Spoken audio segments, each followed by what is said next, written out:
Ashamaa akkam jirtu? Nagaa keessanii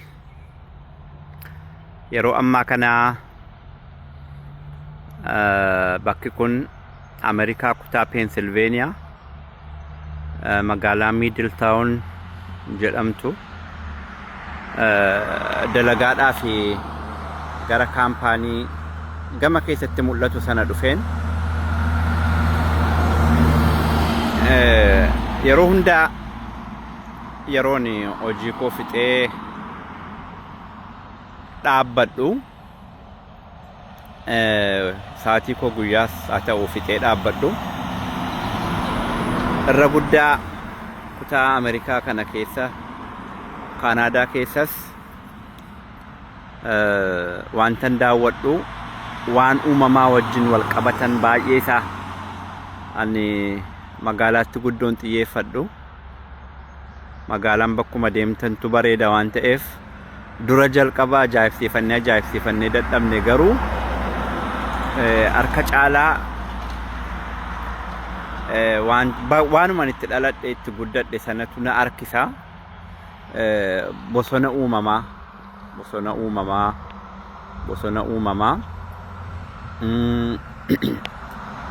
sana bira darbe immoo qonna jara horsiisa loonii isaanii gaagura ammayyaa isaan qaban horsiisa lukkuu horsiisa reettii waan akkasii waan hunda kana qabu booyyee dabalate midhaan isaan qotan immoo egaa yeroon akka kana bira ga'u na hawwata maaliif egaa wanti keessaa baane wanti itti guddanne baay'ee nu harkisaa jechuudha. Teessuma lafa kanaa agartu teessumni lafa kanaa egaa Oromiyaa an teessuma lafa kanaa fakkaatu qaba. Qonni midhaanii akkana mukaa wajjin wal makee jiru kun immoo gara lixa Oromiyaa keessatti baay'ee beekamaadha. Keessattuu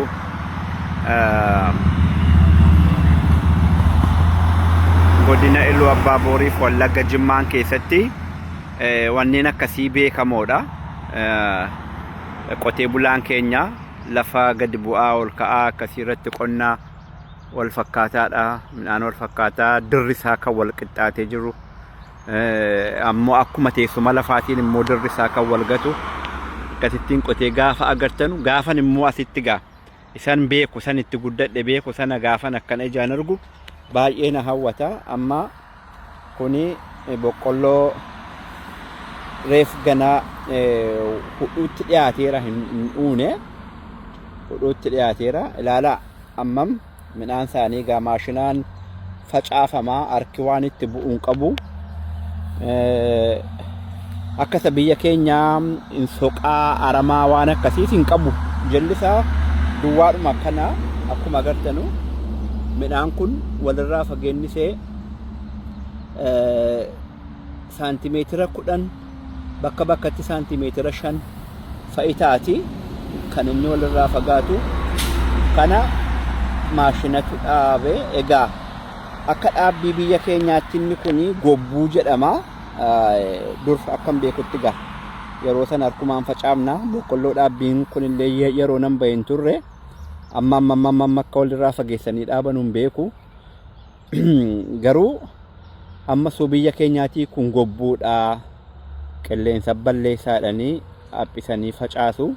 Midhaan haphatee facaa'ee akkana baala tola baalli isaa bareedaa ta'a malee midhaan akka gobbuu tola jettanii hin eeddanu. Garuu asitti kana fakkaata.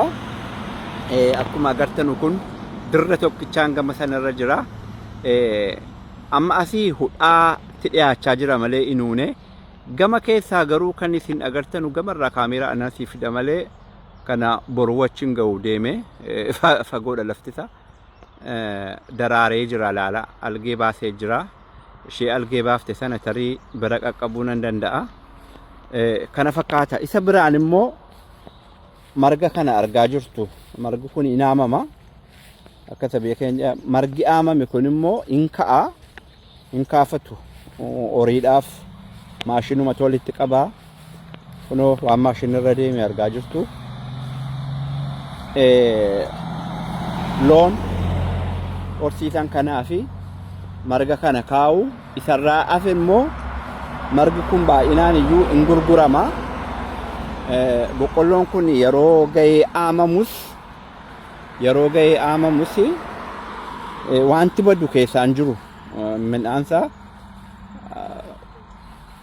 yeruma maashinni calleessaatuma deema. Muka isaa kana immoo daakee horiidhaaf lafa kaa'uu jechuudha. Egaa amma iddootti nuti mukti daarii midhaanii jira. Bineensatitti dhufaa. Bineensa harkisaa qamalee jaldeessatiyyuu taa'ee fixa. Inni isa bira darbeeyyuu immoo itti copha jennee mukarraa coraana. Asitti garuu akkuma isin agartanu mukki midhaanirra jira. Mukki midhaanirra jira. Inni biyya keenyaa dhugaadha. Mukki midhaan muka jalaa copha qaba. Inni asii garuu copha hin qabu. Egaa asitti ilaalaa. Asii kun lafa qonnaati. Qonnaa qotu. Asii garuu industiriidha. Lafa industiriiti. Industiriin gama kanaan jira. Qonnaan bakka kana jira.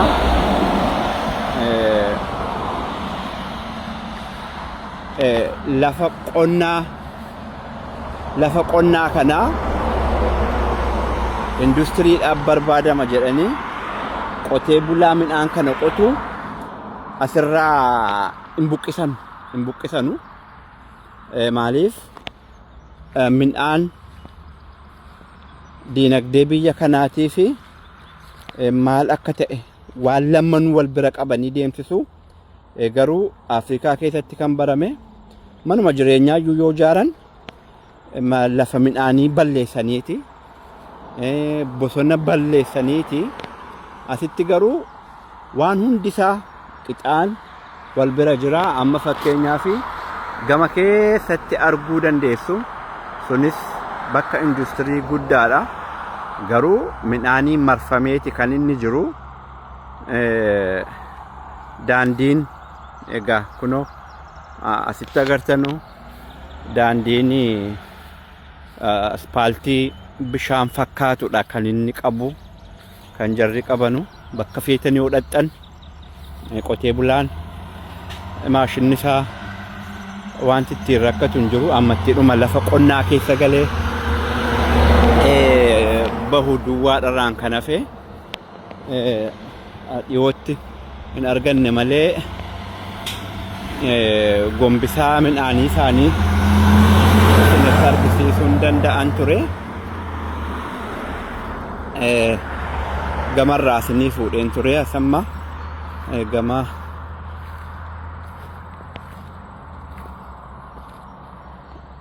daandiiwwan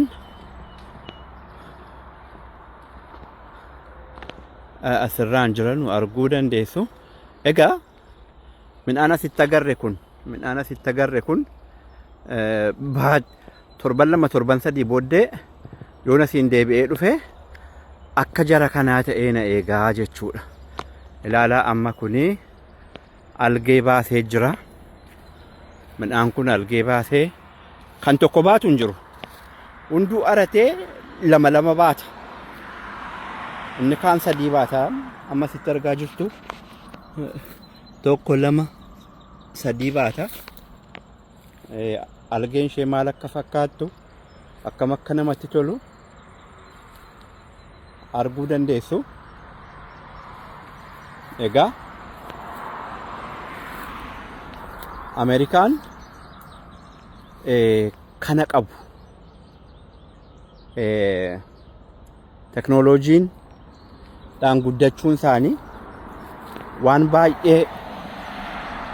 baay'eedhaan addunyaa caalanii jiraachuu isaanii argitu. Daandiin waan hundumtuu mijataadha. Hojiin hundumtuu wanti isin argitan kun bareedina isaa ilaaluu dandeessu. Gama kanaan lafa tabbaa bakkee akkamma gama kan keenyatti caakkaan biyya fokkisiisu miti. Bifa kanaan marga tabbarraa naannoorraa manarraa ciru. Kanaaf mee kan keenya Oromiyaa wajjin walitti firoomsaati ilaalaa kana. Nummoo ilmaan qotee bulaa carraa gara biyya guddataniitti dhufuu arganne an yeroo baay'ee hawwiin kan koo bifa kanaan gadaantummaa se'aa namni qotanii jiraachuun baadiyyaa keessa jiraachuun yeroo waan miidhaa qabu fakkaata. Waan xiqqoo yoo argate namni qonnaa dhiisee gindoo fannisee gara magaalaatti ol fiiga. Dargaggoonni keenya yeroo ammaa keessattuu dhaloonni boodana dhufan komachuu natti hin ta'ini lafa qotanii jechuurra magaalaa keessa dhaqanii akaafaatti hirkatanii dhaabbatanii waan kaan eeggachuudhayyuu irra filatu. Ilaalaa garuu biyyi utuu osoo dhandhe jettanii hawwitanu Ameerikaan bifa kanaaniyyuu isa nuti baqannee isa nuti keessaa baqannu isa nuti silaa qe'ee keenya bareechinee midhaan nyaataatiinis maatii keenyas dandeenye isa sana bira dabarreeyyuu immoo diinagdeedhaan of gargaaruu dandeenyu. Of gargaaruu dandeenyu of dhabsisiifnaa jechuudha. Kanaaf barnootarraa nuu ta'uu danda'a laataa jechuudhumaafan waanan ijaan arge kana waraabe. Egaa anis immoo carraa qe'ee handhuurri kootti awwaalametti deebi'ee lafoota agabuu bulan ittuu bal'isee immoo haala amma jiruun gara qotee bulaadha jedhamuun gadaantummaa akka hin taane qotee bulaadha jechuun dureessa ta'uu Waaqayyo na gargaaree lafoota jiran irrattis haa ta'u dabalataanis haa ta'u annee gara qonnaatti fuula deeffannee bifa kanaan waan agarre kana hojjennu hawwii kootiif fedhii koo guddaadha. Waan na daawwattaniif galatoomaa. Ani magaalaa fooqii isinin daawwachiisu. Fooqii gamoon baay'ee jira. Gamoorraa waan barattan hin qabdan hidhii xuuxurraan kan hafe. Gamoon bakka fedhetti ijaaramuu danda'a. Inni horii diinagdee qabaannaan bareeduu danda'a garuu keenya miti. Gamoo sana asirraa yookaan garuu gamoo bareedaa sana bakka feenetti ijaaruu dandeenya. Laftichi hin baata. Lafti inni nuti dhalanne gamoo isa bareedaa sana baachuu hin danda'a garuu wanti gamoo sanaan ijaaramu waa kiisa keessaa qabaachuu qabna.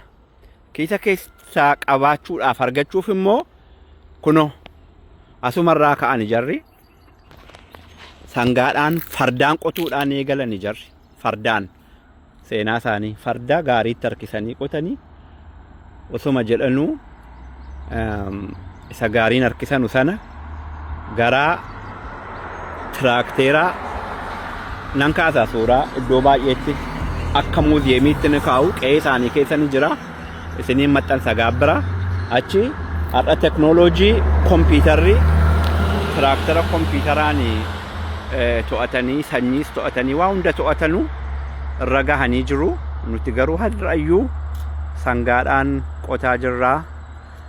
Amma garuu darbee tiraakterni jalqabaa jira. Hunduu namni sinni gaa humni sanaan qotatus bira gahaa hin jiru. Kanaaf yoo jabaanne waa hundatti dhufuu hin dandeenya. Har'aaf kana fakkaata. Gara fuulduraatti immoo waan biraa qabadheen sinii dhufa. Waan na daawwattaniif galatoomaa siniin jedha.